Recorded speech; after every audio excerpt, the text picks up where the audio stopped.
Hi, my name is Katie Perfit. Have you ever been to the Museum of History across the river from Parliament Hill?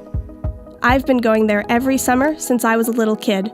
I remember learning about the Arctic for the first time there, being awe of the beautiful totem poles in the First People's Hall, and each time, leaving with a deeper appreciation for the planet we live on. Little did I know that Big Oil had plans to use the museum to provide cover to some of the world's most destructive companies. Today, I work with an organization called 350.org. We work around the world to build a people-powered movement, standing up to the people most responsible for the climate crisis, Big Oil.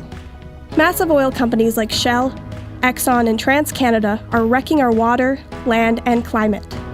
To get away with it, they pay lobby groups big bucks to sell their dirty works to politicians and the public.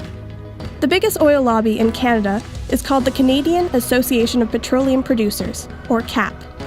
CAP worked closely with Stephen Harper to dismantle environmental protections for Canada's rivers, lakes, coastlines, parks, endangered and protected species, and protections for our climate.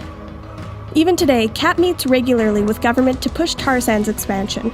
They're even lobbying to make it so that a federal carbon tax would give money back to Big Oil, the same people that the tax is supposed to stop from polluting.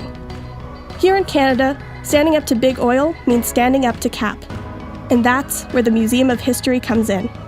CAP sponsors a number of exhibits in the museum, including a 3-story exhibit celebrating Canada's 150th anniversary.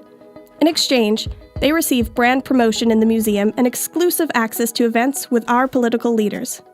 Not only that, CAP has a history of meddling with museum content. CAP might just be Canada's most dangerous lobbyist, with anti-climate action and anti-environmental protection agenda that ignores Indigenous rights.